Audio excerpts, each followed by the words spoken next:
sebelum berucap dan sebelum berbuat, sebelum beraksi, sebelum mengeksekusi ilmu terlebih dahulu. Apalagi kalau itu kaitannya dengan masalah ibadah. Kalau dalam urusan dunia saja, orang yang ingin melakukan sebuah pekerjaan, ingin membuka usaha, dia belajar, dia persiapan dengan ilmu keduniaannya agar jangan sampai salah langkah, agar tidak bangkrut, tidak rugi. Ini dalam urusan dunia. Lalu bagaimana dalam urusan akhirat, dalam urusan ibadah? Yang sangkut pautnya nanti antara kesengsaraan, neraka ataupun kebahagiaan di surga yang kekal selama-lamanya. Karena para jamaah sekalian rahimani wa rahimakumullah, barangkali malam hari ini kita akan membaca beberapa hadis Nabi SAW yang sahih. Kemudian kita akan sedikit urai kandungan makna dari hadis tersebut agar benar-benar kita ini bisa mengagungkan Allah di dalam bulan yang mulia ini. Sebagaimana Allah Subhanahu wa taala firmankan di dalam Al-Qur'an tentang tujuan dan hikmah disyariatkannya puasa. Ya ayyuhalladzina amanu kutiba alaikumus syiyamu kama kutiba alal ladzina min qablikum la'allakum tattaqun. Hai orang-orang yang beriman, diwajibkan untuk kalian dan untuk orang sebelum kalian kewajiban berpuasa. Hikmahnya apa? La'allakum tattaqun, agar kalian menjadi hamba yang bertakwa kepada Allah Subhanahu wa taala. Takwa adalah, kata para ulama, an ta'budallaha ala nurin minallah. Takwa, kalau kita ingin berbicara takwa, banyak orang-orang yang mengatakan, mari kita bertakwa, mari kita tingkatkan takwa kita kepada Allah. Apa sebenarnya takwa itu? Ulama kita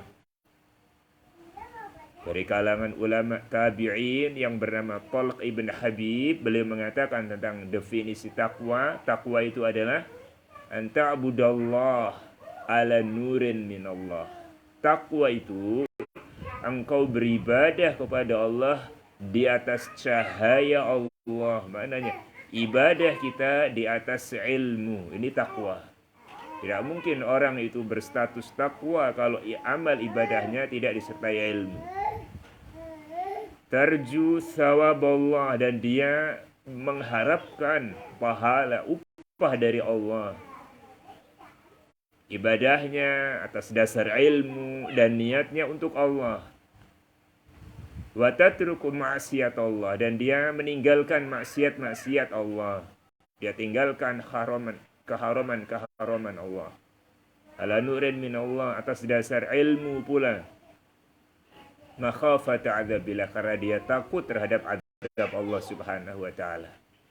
Jadi dari definisi takwa ini, yang itu merupakan tujuan Allah syariatkan puasa, tidak mungkin kita memperoleh derajat takwa menjadi seorang yang muttaqin kecuali kita berilmu, mengamalkan ibadah dengan landasan ilmu.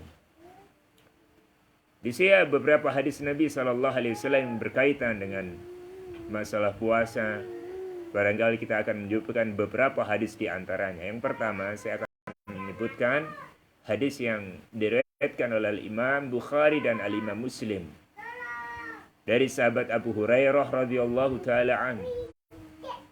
Anin Nabi sallallahu alaihi wasallam qala, dari Nabi sallallahu alaihi wasallam bahwasanya beliau pernah bersabda. Apa kata Rasul?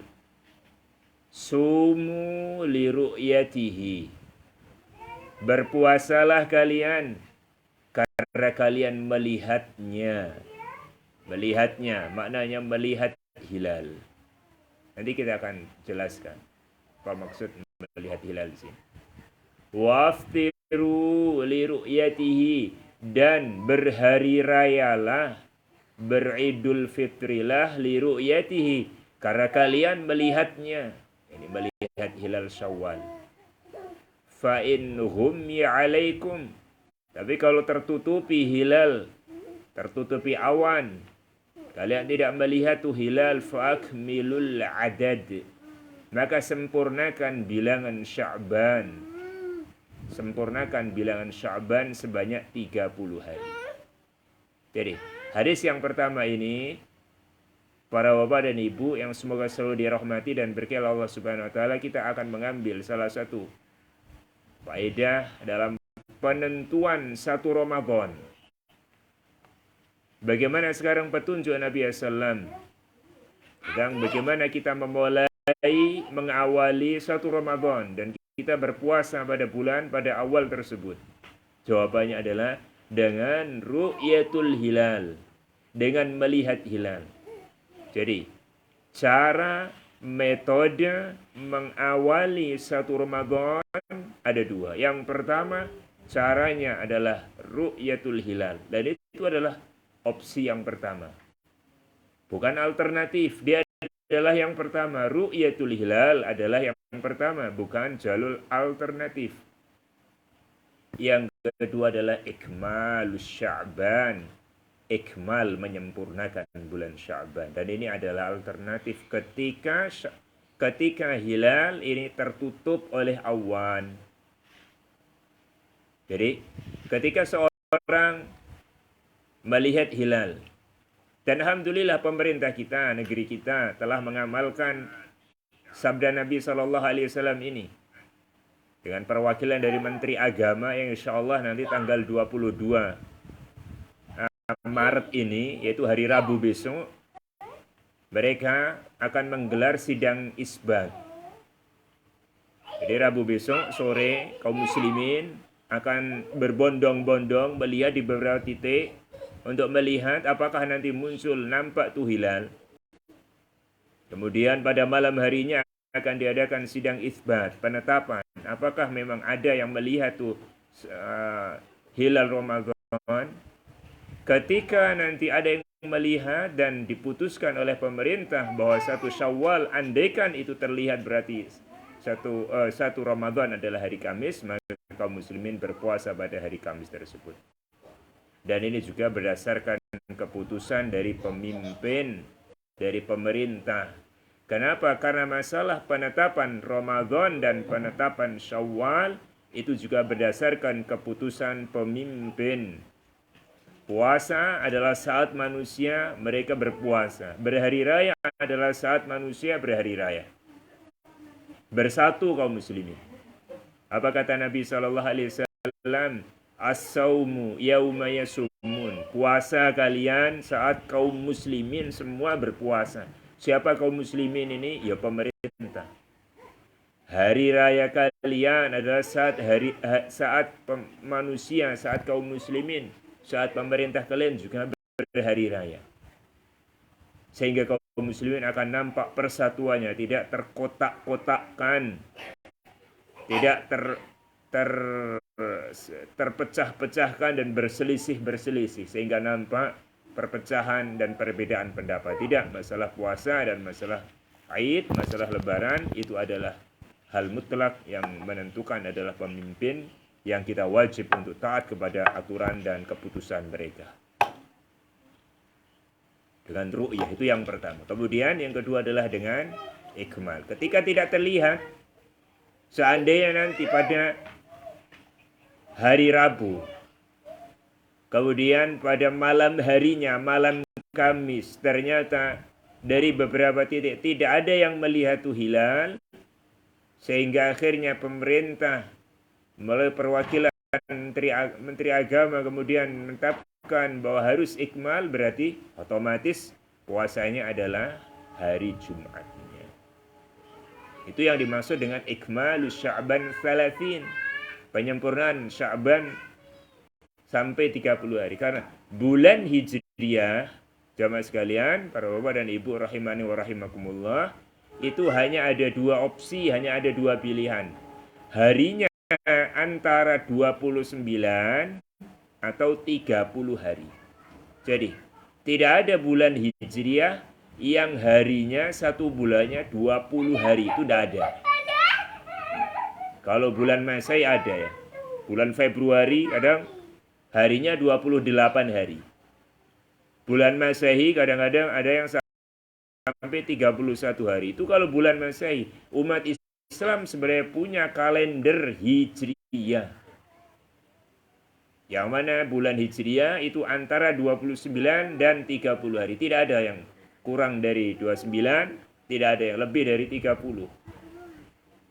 Kalau tidak terlihat, maka berarti otomatis menyempurnakan 30. Tidak mungkin ada bulan sampai 31. Otomatis besoknya adalah penentuan, yaitu 1 Ramadan tersebut. Nah, ini yang pertama, hadis yang pertama. Sebagai ilmu bagi kita, bahwa kita ketika berpuasa benar-benar kita ini telah mengilmuinya, kita tidak bingung. Terkadang kaum muslimin dibingungkan, tetangganya sudah ada yang, antum puasa hari apa? Saya ikut sama ini hari Kamis katanya. Ini ada lagi hari Rabu, katanya hari Jumat. Nah, kita tidak terombang-ambing. Kita tidak katanya orang, katanya teman ana, tidak. Tapi kata Allah dan kata Rasulullah SAW, itulah ilmu. Berdasarkan cahaya dari Allah Subhanahu wa Ta'ala. Baik. Kemudian hadis yang kedua, hadis yang sahih, diriwayatkan oleh Imam Ahmad dan Imam An-Nasa'i dan disahihkan oleh Syekh Al-Albani dan Syekh Ahmad Syakir rahimahumallahu ta'ala, dari sahabat Abu Hurairah radhiyallahu ta'ala an, dari Nabi sallallahu alaihi wasallam, dari Nabi sallallahu alaihi wasallam. Apa kata Rasulullah, sang kekasih tercinta, manusia yang sangat penyayang terhadap umatnya? Rasul SAW pernah bersabda, qad ja'akum Ramadan. Rasulullah memberikan kabar gembira ketika akan masuk tuh bulan Ramadan, akan datang bulan Ramadan kepada kalian. Akan datang bulan, sebagaimana kita ini. Mungkin berapa hari lagi, 4 hari lagi barangkali. Ya. Akan datang bulan Ramadan kepada kalian, atau telah datang tuh bulan Ramadan kepada kalian. Apa itu Ramadan? Syahrun mubarak. Ramadan adalah bulan yang mubarak. Mubarak itu diberkahi. Kita sering mendengar istilah berkah. Berkah itu apa sih?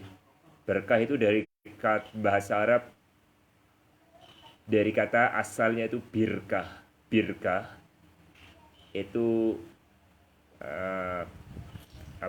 kolam yang airnya penuh. Ba yang airnya penuh itu bahasa Arabnya birkah.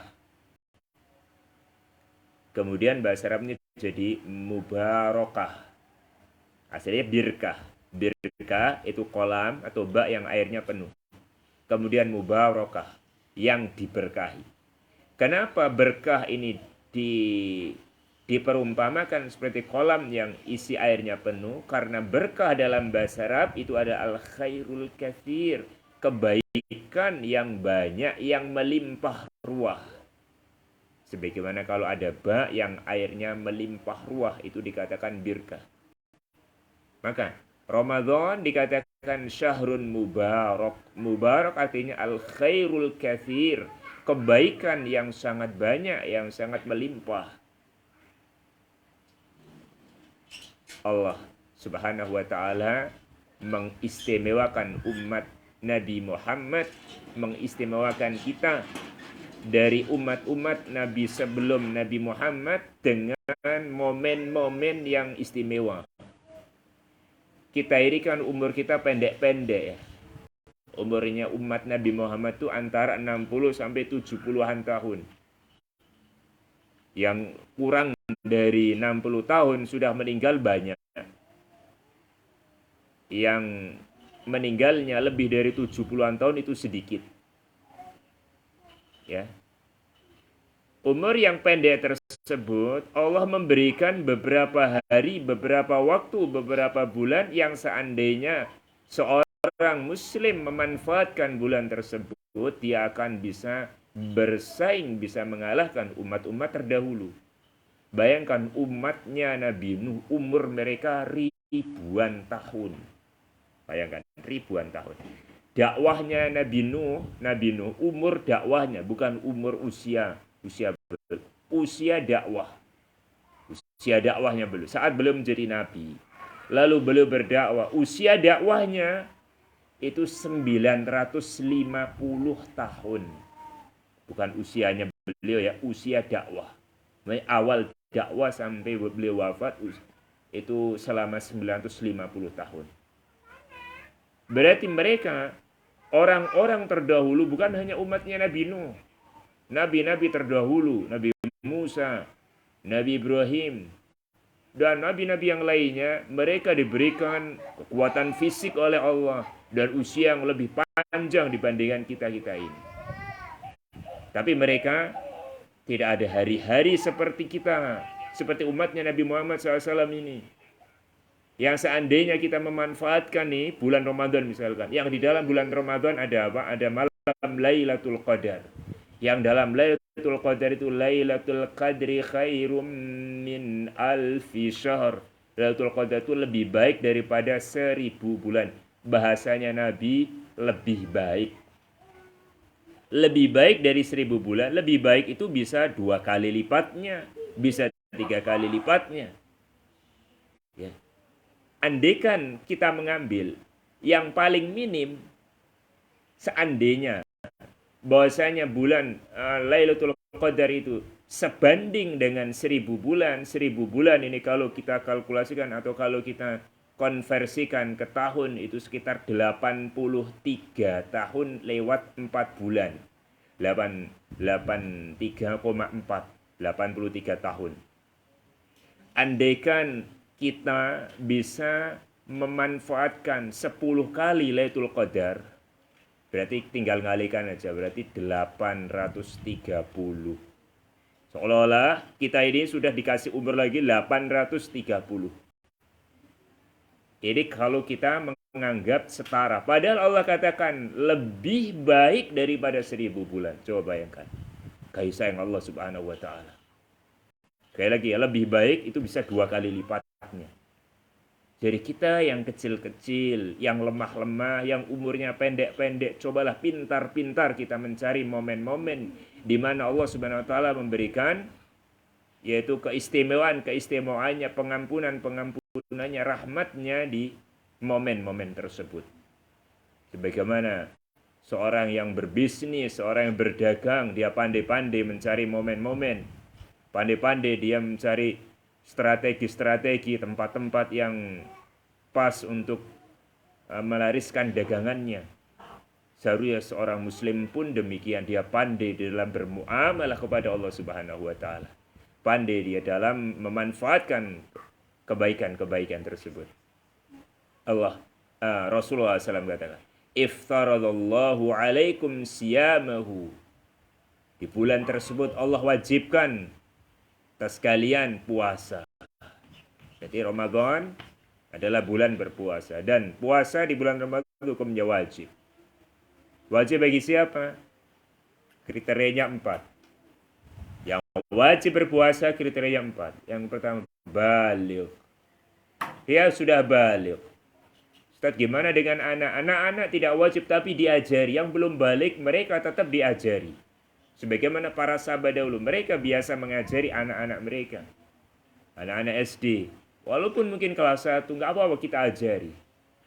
Puasa sampai nanti maghrib. Diajari sampai maghrib. Karena puasa, definisi puasa, menahan tidak makan, tidak minum, dan pembatal-pembatal puasa dari mulai fajar, dari mulai terbitnya fajar sampai tenggelamnya matahari. Jadi, saya anggap keliru kalau seandainya pengajarannya itu hanya dibatasi sampai zuhur. Kita ajari anak-anak kita sampai maghrib. Andaikan nanti nggak kuat, nggak apa-apa, namanya anak-anak, namanya pengajaran. Barangkali nanti setengah hari lewat. Artinya bukan patokannya kalau sudah terdengar tuh azan zuhur, ini berbuka seolah-olah ada puasa setengah hari.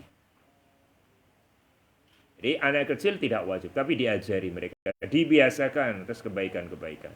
Jadi kewajiban puasa pertama baligh, yang sudah baligh. Kemudian aqil, yang berakal. Orang gila, orang pikun, orang yang hilang ingatan, hilang akalnya tidak wajib berpuasa. Dan tidak wajib ibadah-ibadah yang lain. Kemudian yang ketiga, muqimin. Muqim artinya tidak safar. Orang yang safar dalam perjalanan, walaupun sebenarnya mereka mampu, andekan tidak berpuasa boleh. Ada orang yang safar misalnya ke Jakarta, dia mampu puasa. Tapi bolehkah dia tidak berpuasa? Jawabannya boleh. Walaupun kuat ya. Jadi, safar salah satu uzur seorang untuk tidak berpuasa. Meskipun yang afdol yang mana Ustaz? Kalau orang safar ini afdolnya, baiknya itu puasa atau tidak? Jawabannya yang mudah baginya. Kalau memang dia mudah untuk berpuasa, maka berpuasa yang afdol. Memang tidak memberatkan, puasa yang lebih afdol. Tapi kalau capek, kemudian melelahkan, memberatkan, bahkan menyiksa diri, maka tidak berpuasa itulah yang afdol. Balik yang pertama, kemudian berakal, kemudian mukim. Yang keempat, sahih, artinya sehat. Orang yang sehat. Maka orang yang sakit, yang bisa membahayakan sakitnya, tidak wajib berpuasa. Kalau tidak berpuasa, apakah berarti gugur puasa? Jawabannya tidak. Kalau dia tidak berpuasa, kewajibannya adalah mengqadha. Mengqadha artinya membayar setelah Syawal nanti. Apabila seorang sakit dan sakitnya masih ada harapan sembuh, karena ulama menjelaskan sakit yang menjadi uzur puasa ada dua. Sakit yang memang umumnya menurut medis ini akan sehat, akan ada kesempatan untuk sembuh. Ya sakit-sakit umumnya orang lah. Sakit demam, sakit apalah gitu ya. Yang nanti diprediksi mungkin akan sembuh. Maka mereka tidak berpuasa, tapi nanti mengqadha, nyarutang bahasanya. Yang kedua ada sakit yang vonis medis, ini nggak ada harapan sembuh. Sakit yang memang semakin lama ya medis nggak bisa memberikan, walaupun tentu yang namanya semua penyakit itu kan ada obatnya. Ya. Tapi medis kadang-kadang belum menemukan obatnya, angkat tangan.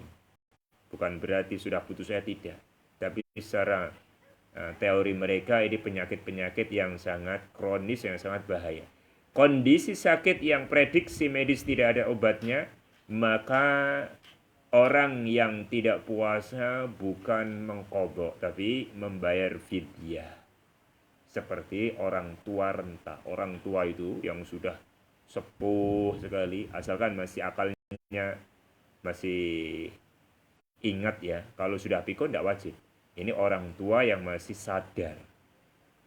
Kalau nggak kuat puasa, saya kira tahun depan tambah tua kan gitu. Nggak mungkin sekarang tua lemah. Oh tahun besok insya Allah tambah muda, mustahil. Tambah tahun dia tambah tua, berarti tambah nggak kuat kan gitu. Maka mereka ketika tidak berpuasa membayar fidyah. Tuh, puasa wajib ada 4 tadi itu. Orangnya pertama adalah berakal, balik, kemudian mukim, tidak safar, kemudian dia sehat. Itu kewajiban berpuasa. Di bulan ini Rasulullah SAW mengatakan tuftah fihi abwabul jannah, dibukakan pintu-pintu surga. Maknanya kata para ulama, dimudahkan seorang itu untuk melakukan ketaatan-ketaatan di bulan Ramadan. Mudah. Melakukan ketaatan di bulan Ramadan mudah. Baca Al-Quran mudah kita. Bersedekah kita mudah. Berbagi kita mudah. Dimudahkan amal-amal kebajikan di bulan ini. Wa yughlaqu fihi abwabul jahim. Dan dikunci rapat pintu-pintu neraka jahim. Maknanya kemaksiatan ini akan sulit, akan sedikit. Ya. Beberapa kesempatan-kesempatan untuk bermaksiat ini benar-benar ditutup oleh Allah Subhanahu wa taala. Wa tughallu fihi syayatin, dan syaitan yang mereka mengganggu manusia dibelenggu oleh Allah Subhanahu wa taala. Wa fihi lailatun khairun min alfi syahr. Di dalam bulan ini terdapat satu malam yang lebih baik daripada 1000 bulan, yaitu malam Lailatul Qadar. Man hurima khairaha faqad hurim. Maka barang siapa yang terhalangi mendapatkan kebaikan malam tersebut, sungguh dia telah dihalangi dari kebaikan-kebaikan yang ada. Sangat rugi sekali seandainya kita ini melalaikan malam-malam Ramadan, terutama 10 akhir Ramadan, terutama pada malam Lailatul Qadar. Rugi sekali, bangkrut dia, sengsara sekali dia. Baik, hadis berikutnya barangkali hadis yang ketiga.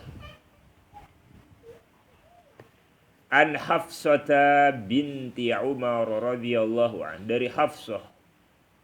Siapa ini Hafsah? Hafsah adalah putrinya Umar bin Khattab. Hafsah adalah ummul mukminin, istrinya Nabi sallallahu alaihi wasallam. Maka Umar adalah mertuanya Rasulullah SAW, teman sekaligus mertuanya Rasul, Umar bin Khattab. Hafsah, beliau menceritakan sebuah riwayat dari Nabi sallallahu alaihi wasallam. Kata Nabi sallallahu alaihi wasallam berkaitan dengan masalah fikih puasa di sini, tentang masalah aturan berpuasa sebelum mengawali puasa. Kata Nabi SAW, man, barang siapa, lam yubayyit, yang tidak meniatkan malam, di malamnya tidak ada niat, asyama, berpuasa. Barang siapa yang tidak ada niat malam harinya berpuasa, minalail, dari malam, fala siyama lahu, maka enggak sah puasa esok harinya. Apa yang bisa kita ambil dari hadis ini? Jawabannya bahwa dalam mengawali Ramadan, maka syarat pertama ada niat di malam hari. Niat mau puasa di malam hari. Maknanya, kalau dadak pagi-pagi, nggak tahu nih pagi-pagi, pemerintah sudah ngomongin, saya nggak tahu ini. Dadak begitu, bolehkah dia berpuasa? Tidak sah, nggak boleh berpuasa. Malam harinya sudah tahu benar-benar. Dan masalahnya itu masalah yang mudah, masalah yang ringan. Jangan memberat-beratkan niat. Niat itu tempatnya fil qalb, di dalam hati. Melafazkan, mengucapkan, itu perkara yang diada-adakan, perkara baru yang tidak dicontohkan oleh Rasulullah SAW. Dan itu memberatkan, menyulitkan. Itu nawaitu sauma ghadin. Kan sulit itu. Semua ibadah seolah-olah harus ini. Terus nanti kalau ada lagi ibadah ini gimana? Menyulitkan sekali. Padahal niat cukup ada di hati. Istilah Jawanya kerentek. Ya. Tekad. Besok aku mau puasa. Sudah itu. Dan orang yang sahur sudah cukup. Orang sahur itu pasti ada niat besoknya itu mau berpuasa. Ya, di dalam hati, nggak usah dirangkai-rangkai. Yang ada orang juga tidak ngomong, dia nggak mengucapkan lisan, tapi merangkai-rangkai. Dia rangkai, dengan dalam hati. Nggak usah dengan. Udah, yang penting ada keinginan. Seperti kita panjenengan tadi kalau mau hadir ke taklim, saya mau hadir jam, ada kayak gitu apa tidak? Coba ya tidak. Ada niat, itulah niat. Saya mau hadir, sudah ada di dalam hati, nggak usah diungkapkan, nggak usah dirangkai kalimatnya, karena niat itu di dalam hati. Jadi untuk puasa Ramadan, malam harinya memang sudah ada niatan bahwa besok mau berpuasa. Tidak boleh mendadak langsung pagi-pagi. Saya nggak tahu kalau semalam ternyata sudah diumumkan. Saya nggak sahur ini, boleh nggak puasa? Jawabnya, untuk puasa wajib. Tapi puasa sunnah, Bapak Ibu sekalian, boleh. Puasa sunnah tidak ada syarat niat di malam hari. Saya katakan, kalau puasa wajib harus syaratnya malam hari sudah niat. Kalau puasa wajib, itu puasa Ramadan. Tapi kalau puasa sunnah, misalkan nih puasa sunnah, puasa Senin Kamis, atau puasa hari tertentu dari puasa-puasa sunnah, misalkan kita pagi-pagi bangun, kemudian malam nggak sahur, nggak ada niatan kalau pagi ini mau berpuasa, tapi ini puasa sunnah ya, Kemudian daripada nggak ada makanan, saya mau puasa aja lah, dadak gitu. Boleh? Jawabannya boleh. Sebagaimana yang pernah dilakukan Nabi SAW. Dalam hadis, Nabi SAW pernah pagi-pagi datang ke rumah istrinya, mau sarapan Nabi SAW. Apa makanannya sekarang? Sarapan apa kita ini? Kata istrinya, nggak ada makanan ya Rasulullah. Subhanallah.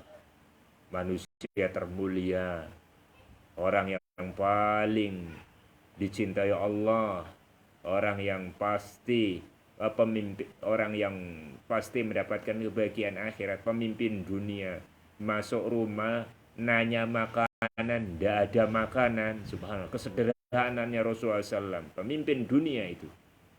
Ya kita kan kalau kita masuk rumah melihat kulkas penuh makanan di situ.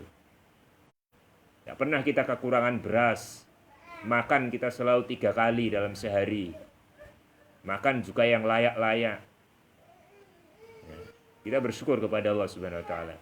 Rasulullah Sallallahu Alaihi Wasallam ketika pagi-pagi pengen sarapan, nanya kepada istrinya, apa makanan kita? Kita makan apa sekarang? Kemudian istrinya mengatakan, tidak ada makanan. Rasulullah SAW juga tidak marah-marah. Dari pelajaran untuk para suami. Ketika mungkin istri kita tidak ada makanan memang, dan mungkin belum menginformasikan, nggak ada makanan, belum masak, belum siap, belum matang misalkan, atau makanannya nggak sesuai selera suaminya, mudah kalau Nabi SAW tidak mengatakan, loh kemana kemarin kan sudah saya kasih uang belanja ini, kok habis, kok nggak ada makanan. Nah, adabnya Nabi SAW. Rasulullah SAW mengatakan, oh nggak ada makanan. Kalau gitu, ya sudah, saya pagi ini mau puasa sunnah. Enak, subhanallah. Jawaban yang menenangkan. Selesai permasalahan itu. Ya kan orang lapar itu kan marah-marah emosi. Mana ini makanan ini? Nggak ada makanan. Loh kemarin mana itu uang yang saya kasih itu? Kadang suami kayak gitu. Lihat Nabi SAW, ada nggak makan? Nggak ada. Ya sudah, puasa kan enak sekali, simpel. Kita juga bisa melakukan ini. Apa makanannya? Tidak ada. Ya sudah, berpuasa. Puasa sunnah boleh tidak ada seperti itu. Besoknya Nabi SAW nemui lagi istrinya.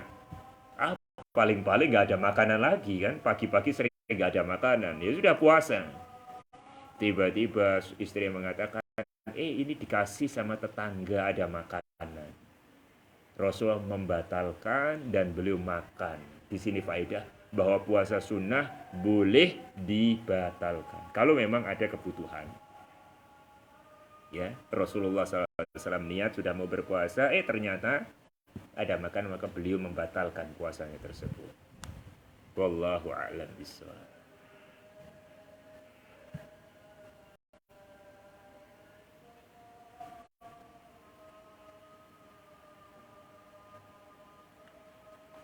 Kita dengarkan adzan terlebih dahulu.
kita lanjutkan sedikit lagi. Mungkin satu hadis kita baca lagi. Hadis yang keempat. Hadis dari sahabat Anas dari Zaid ibn Thabit. Anas mendengar ini dari sahabat Zaid ibn Thabit. Hadis ini sahih, riwayat Imam Al-Bukhari. Kata Zaid ibn Thabit, beliau berkata, tasaharna ma'an Nabi sallallahu alaihi wasallam. Jadi Zaid bin Thabit mengatakan, kami pernah sahur bersama Nabi sallallahu alaihi wasallam. Jadi ada berarti sahur bersama. Oh, kita kan buka bersama ya. Jadi sudah sering banyak kalau buka bersama. Kalau sahur bersama ini jarang, kecuali yang iktikaf. Nah, barangkali ini sahabat ini Zaid bin Thabit iktikaf. Jadi termasuk salah satu kegiatan yang sunnah seperti ini. Kita tidak bisa mengamalkan sahur bareng, sahur bersama, kecuali dengan iktikaf di masjid sama teman-teman kita sahur bareng. Sahabat Zaid bin Thabit pernah bareng sahur bareng Nabi Shallallahu Alaihi Wasallam bersama para sahabatnya. Thumma qama ila shalah. Kemudian Rasulullah SAW hendak sholat subuh. Qultu, Anas bertanya. Saat itu Anas tidak hadir. Saat itu Anas radhiyallahu an tidak ikut sahur bareng. Maka Anas pengen bertanya, kam kana bainal adzani was sahur. Wahai Zaid, jarak antara sahurnya Nabi dengan adzan subuh itu berapa lama? Nah, sekarang kita akan belajar dari fikih ketika sahur. Kapan nih sahur yang afdal? Sunnahnya sahur ini kapan? Qala, kata sahabat Zaid bin Thabit yang ikut sahur bersama Nabi, qadru khamsina ayah. Ia sekitar 50-an ayat. Lamanya, jarak antara sahurnya Nabi sampai adzan subuh, kurang lebihnya seorang membaca Al-Quran 50 ayat. Ayat yang standar, ayat yang tidak pendek-pendek dan tidak terlalu panjang-panjang. Apa yang bisa kita ambil dari hadis ini, para jamaah sekalian? Pertama, bahwa di antara sunnah sahur adalah mengakhirkan sahur. Mengakhirkan sahur. Bukan berarti mengakhirkan, berarti sampai mepet, sampai habis. Kenapa? Karena ada jarak. Mengakhirkan bukan sekarang kalau adzan subuhnya mungkin 4:30 atau 4:30 kurang, berarti kurang 5 menit baru kita bangun, kemudian makan. Tentu ini akan terburu-buru sehingga nanti sudah adzan mungkin dia akan melanggar, masih makan lagi. Enggak, ini salah. Terlalu miring ke kanan. Sebagaimana kita ingkari pula bukan sunnah itu sahur tengah malam atau terlalu malam jam 2, jam 3, itu khilafus sunnah, menjadi sunnah. Tapi sahur itu diakhirkan, tapi ada jaraknya. 50 ayat, ini kata para ulama, kalau diperkirakan kita membaca 50 ayat dengan bacaan yang standar, ayatnya standar sekitar 15 sampai 20-an menit. Sekitar 15 sampai 20 menit. Maknanya, ketika kita selesai sahur, masih ada 15-an menit. Bukan berarti bangunnya itu saat 15 menit sebelum subuh ya. Karena kita biasanya persiapan, masak dulu. Kalau dulu di zaman Nabi SAW, simple mereka. Mereka bangun, mereka mau sahur, kurma sudah. Bahkan Nabi SAW mengatakan, ni'mas sahurul mu'min at-tamr. Sebaik-baiknya sahurnya seorang mukmin adalah kurma. Kalau dahulu simple.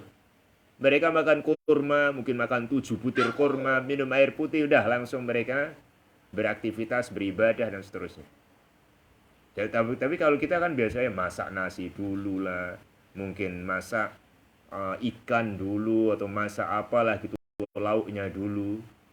Sehingga ketika kita bangun bukan berarti berarti kalau sekarang adzannya 4:30, kata Ustadz 15 menit, berarti jam 4:15 baru bangun, kemudian masaknya 10 menit ya, tinggal terlalu mepet, keliru, memahami hadis keliru. Mana ya selesai ketika seorang itu sudah makan, kemudian nanti dia ini ada persiapan, namanya mau sholat kan persiapan, mungkin persiapan mandi, mungkin persiapan sikat gigi, persiapan apalah itu, sehingga tidak terburu-buru ya. Perkiraannya tadi berarti ada jarak antara sahur dengan adzan subuh tersebut. Dan kita lihat sekarang bagaimana para sahabat Nabi SAW menggunakan perkiraan waktu lamanya dengan bacaan Al-Quran. Sebuah faedah yang besar sekali di sini, karena mereka sangat gemar, sangat dekat dengan Al-Quran, sehingga yang dijadikan contoh perkiraannya itu kayak baca Al-Quran, karena mereka giat sekali. Karena memang Ramadan adalah bulan Al-Quran. Maka para sahabat Nabi SAW luar biasa dekatnya dengan Al-Quran. Para ulama dekatnya dengan Al-Quran di bulan Ramadan. Imam Syafi'i sampai-sampai beliau dalam satu bulan khatam 60 kali. Berapa kali tadi? 60 kali. Berarti setiap sehari 2 kali khatam. Subhanallah. Nah, kita introspeksi diri sekarang kita berapa lembar kalau kita tanya ya, bukan berapa kali khatam. Subhanallah. Alhamdulillah kalau dari panjenengan yang bisa mentarget sampai khatam sekali, 2 kali, alhamdulillah ya. Dan jadikan tuh Al-Quran ini memang benar-benar sahabat ketika kita ini sudah masuk di bulan Ramadan. Ya mungkin 11 bulan sebelum Ramadan kita taruh itu Al-Quran mushaf itu di rak-rak sampai berdebu. Cobalah di bulan Ramadan kita tiup itu debunya, kemudian kita mulai baca dari awal, kemudian kita lihat tuh artinya, kita tadaburi, terus dekatkan dengan Al-Quran. Yang selama ini kita ini benar-benar seolah tersihir dengan kota ajaib ini, kota ajaib 6 in ini. Subhanallah, ini melalaikan sekali ini. Barangkali kita sedikit lalaikan ini, ya, kita tinggalkan ini, kita fokus dengan sama-sama. Sekarang ada mushaf yang kecil, yang 5 in, yang 6 in itu mushaf kecil. Ganti terus sekarang. Ya, kesibukan kita sibukkan nanti dengan Al-Qur'an ini. Jadi, Bapak Ibu sekalian rahimani wa rahimakumullah, dahulu sahabat Khalid ibnul Walid. Siapa Khalid ibnul Walid? Seorang panglima perang. Beliau selalu berjihad fi sabilillah. Jihad yang syar'i, pahala jihad kayak apa? Luar biasa. Berjuang di jalan Allah. Khalid bin Walid ketika di akhir hidupnya beliau menangis, memegang mushaf dan mengatakan, "Syaghalani ankal jihad." Aku enggak sempat baca kamu. Aku jarang baca Al-Quran karena aku sibuk jihad. Subhanallah. Ini uzur yang baik di sini. Ya mending kan uzurnya. Saya nggak sempat khatam Al-Quran karena saya menjadi panitia daurah, kalau saya menjadi panitia kajian berbuka, saya harus mempersiapkan itu. Mungkin uzur ini, karena memang itu positif. Sebenarnya Khalid bin Walid nangis beliau, tapi ya Allah, saya lalai, nggak banyak baca kamu. Karena mudah-mudahan ini bukan kelalaian, karena sibuk ngatur strategi perang. Tapi yang musibah di atas musibah adalah ketika kita nggak sempat syaghalani Al-Quran, yakni hatif, awil jawal. Kita nggak sempat bacaan karena HP. Subhanallah. Apa yang akan kita sampaikan di hadapan Allah Subhanahu wa taala? Kenapa kamu sedikit baca Al-Quran? HP, ya Allah. Subhanallah. Tapi kalau kita ditanya, kenapa kamu sedikit baca Al-Quran? Ya Allah, saya berjihad. Terima udzur ini. Karena saya berdakwah, karena saya menuntut ilmu, karena saya harus mengurusi kaum muslimin. Mungkin akan diterima oleh Allah Subhanahu wa taala. Jadi, sekali lagi para jamaah sekalian, jadikan benar-benar momen-momen Ramadan nanti, momen-momen kita ini dekat dengan Al-Quran. Kita targetkanlah, mungkin kita bisa khatam di dalam 1 bulan penuh ini, walaupun 1 kali. Setiap hari kita baca tuh sampai sampai 1 juz. Ini kalau sudah lancar ya, sudah baca yang lancar. Ustaz, saya belum bisa baca Al-Quran, maka targetkan 1 bulan saya harus bisa baca Al-Quran. Ya, belum bisa tapi belum lancar. Targetkan 1 bulan saya bisa lancar, tidak terbata-bata untuk baca Al-Quran.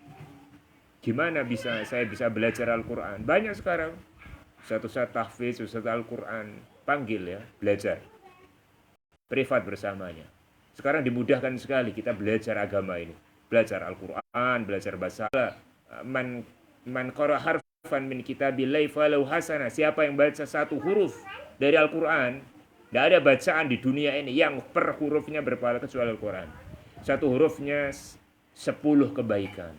Alif lam mim ini 3. Alif 1 huruf, lam 1 huruf, mim 1 huruf, 30. Alif lam itu 30 kebaikan, subhanallah.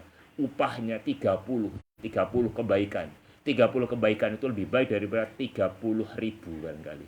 Itu cuma alif lam mim. Bisa bayangkan panjenengan kalau baca 1 muka berapa huruf itu? Ratusan ribuan huruf kayaknya itu. Satu muka yang kalau dibaca cuma 1 menit barangkali atau 2 menit bagi yang lancar, itu kita kalikan, kita kalkulasikan, ini mungkin sudah kalau diuangkan mungkin sudah 1 juta. Siapa yang menyia-nyiakan? Sopo sing gelem maca sak muka 1 halaman dapat 1 juta semua kita. Semoga teriming. Tapi kenapa dengan panggilan Allah, dengan akhirat, dengan iming-iming dari Allah SWT, kadang-kadang kita kurang tergerak. Ya, wallahu a'lam bishawab. Barangkali ini yang bisa kita sampaikan para jamaah sekalian. Mudah-mudahan beberapa hadis yang kita baca ini memberikan ilmu yang bermanfaat bagi kita, menjadikan bekal yang bisa kita amalkan nanti ketika kita memasuki bulan Ramadan. Kita mohon kepada Allah, Allahumma ballighna Ramadan. Ya Allah, pertemukan kami dengan bulan Ramadan. Wafiqna lima tuhibbu wa tardah, dan berilah taufik kepada kami ya Allah agar kami bisa mengamalkan. Ya, nggak ada gunanya kalau kita bertemu dengan bulan Ramadan tapi kita males-malesan, nggak ada gunanya. Kita akan baik kalau kita mampu berjumpa dengan Ramadan, kemudian kita maksimalkan amal-amal kebajikan di bulan Ramadan. Wallahu a'lam bishawab. Dan ini yang kita sampaikan, kita cukupkan dengan doa tutup majelis. Subhanakallahumma bihamdika asyhadu an la ilaha illa anta astaghfiruka wa atubu ilaik. Assalamualaikum warahmatullahi wabarakatuh.